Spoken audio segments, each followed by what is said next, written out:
Watukufuti Mwezini Maraiba Ivo Mwartsao Armazigidzo. À la une de ce mercredi 25 août, cet après-midi s'est déroulé place de la République à Mamoudzou l'événement Danse avec les yeux, un spectacle musical créé par des jeunes placés sous la tutelle de l'aide sociale à l'enfance et de la protection judiciaire de la jeunesse. Objectif, sensibiliser à la prévention de la violence et de la radicalisation. Seulement 2 semaines auront suffi pour monter ce projet. Il faut dire que les jeunes ont pu bénéficier d'un renfort de choix, celui de la chorégraphe Fabienne Ostan et de l'auteur-compositeur Mtoro Chamou. Ivan Rakotovao. Zaitouni a 15 ans. Pour elle, la danse est un exutoire, alors dès qu'elle se lance sur la musique, plus rien ne compte. Quand je danse, franchement, pour vous dire, je me sens à l'aise, je me sens libre de faire tout ce que je veux, tous les mouvements. J'ai personne à me dire que tu dois faire ceci et tout ça. C'est pour ça que j'adore la danse, depuis toute petite jusqu'à maintenant. Même effet libérateur pour Rifine, 17 ans, qui voit dans la musique et la danse un moyen de s'évader.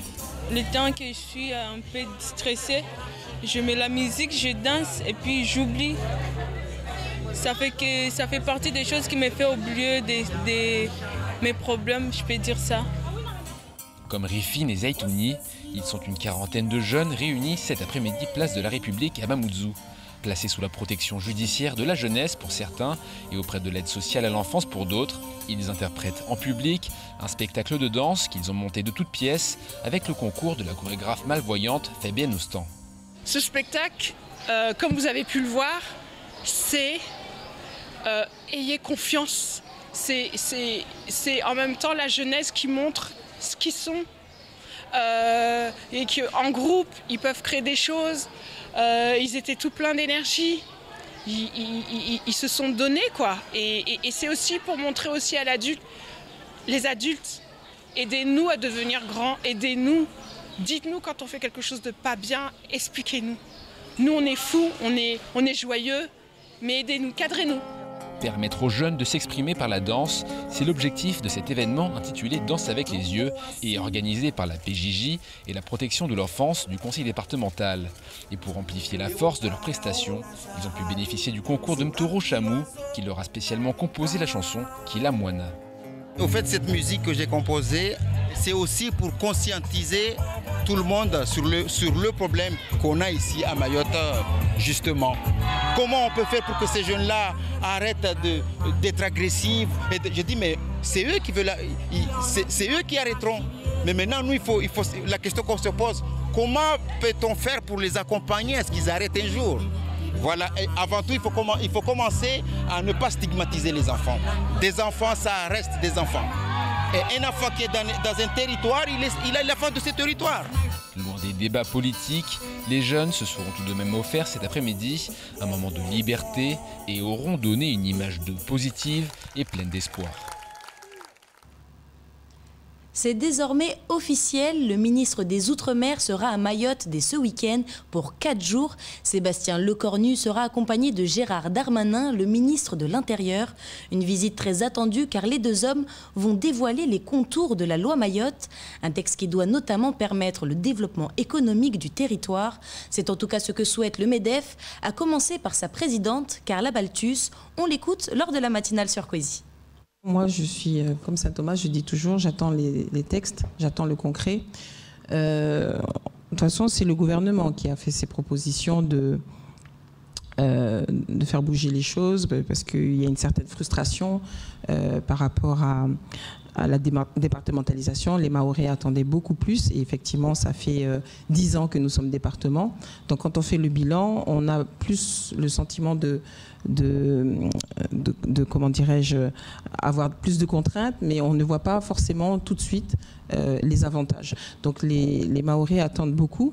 Je suis aussi satisfaite d'entendre qu'il sera accompagné du ministre de l'Intérieur, parce que ça aussi c'est une grande attente de toute la population. Parce que l'augmentation de la violence aujourd'hui est un réel frein à l'économie. On n'a pas une qualité de vie à Mayotte et c'est un frein. Beaucoup de futurs collaborateurs n'osent pas venir s'installer. Beaucoup de Mahorais quittent leur département natal.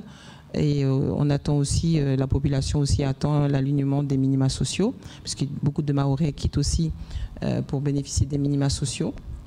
Donc j'espère vraiment que ça ne sera pas juste des effets d'annonce. J'espère vraiment que cette loi Mayotte sera à la hauteur de nos attentes à tous.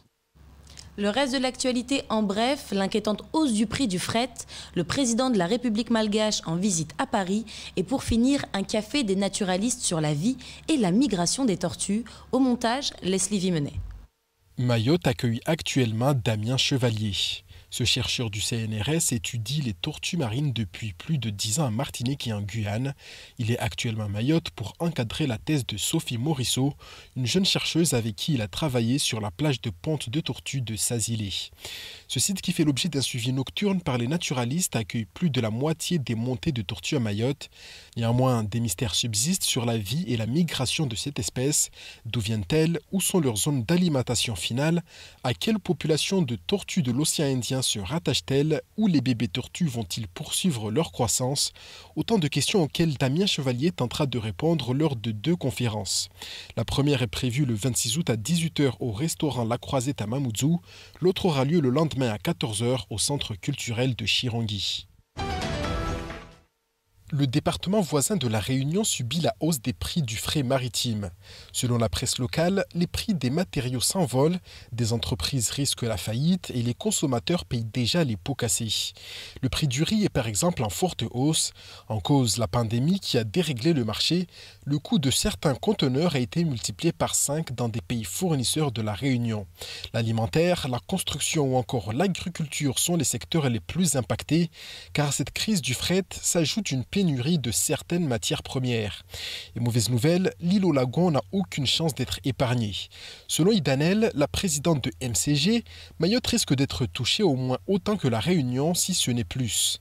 Les plus grandes craintes se portent évidemment sur l'alimentaire, car Mayotte ne représente qu'une demi-goutte d'eau à l'échelle du commerce mondial. L'île risque de pâtir du fait de ne pas être prioritaire pour nos compagnies, le tout 10 ans après la grève contre la vie chère. Le président de la République malgache est à Paris pour quelques jours. Il fait le tour des bailleurs de fonds et des investisseurs pour relancer l'économie de son pays. En effet, la crise sanitaire mondiale a mis un terme aux 4 années de croissance consécutive. La grande île occupe en 2021 le 10e rang des pays qui produisent le moins de richesses dans le monde. Le PIB a commencé sa chute en 2020, enregistrant un recul de 4% par habitant. Il se situe à environ $554 par an d'après la Banque mondiale. Près de 72% des Malgaches ont un niveau de vie inférieur au seuil de pauvreté. Dans la capitale, le président Rajolina a rencontré le MEDEF et des entrepreneurs du syndicat. Il a tenté de les convaincre de la nécessité d'investir à Madagascar et des opportunités offertes par son pays. Une rencontre est encore prévue avec des chefs d'entreprise des secteurs clés comme l'eau, l'énergie ou les transports. Parlons sport et plus précisément de rugby avant de nous quitter. Le comité régional de la discipline s'est rendu ce matin au centre universitaire afin d'y signer une convention avec le CUFR et le rectorat.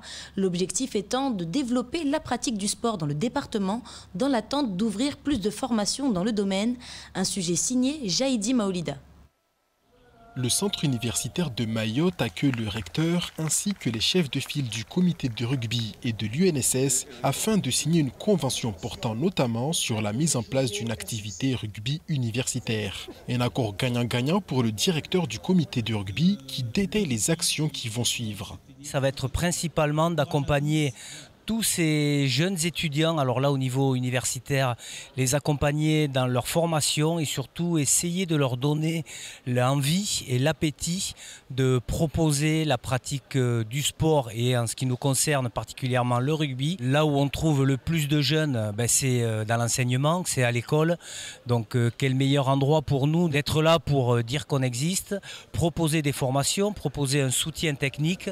Pour Gilles Albou, cette signature n'est qu'un premier pas. L'objectif affiché est clair, s'aligner sur les ambitions du département concernant le développement du sport sur l'île.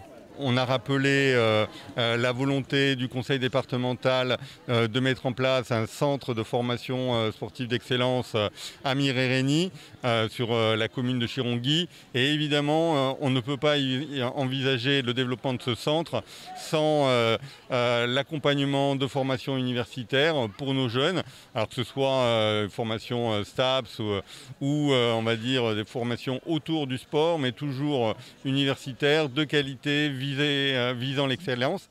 Durant sa prise de parole, le recteur a affirmé que d'autres disciplines sportives, à l'image de la natation, qu'il qualifie d'enjeu majeur, pourraient emboîter le pas. Les établissements du premier et du second degré bénéficieront également des actions prévues dans le cadre de ces conventions. Et voilà, c'est la fin de notre édition. Merci de nous rester fidèles sur KTV. Demain, retrouvez Jaïdi Maoulida pour tout savoir de l'actualité locale. Excellente soirée sur Kwezi. Nam Kwaheri.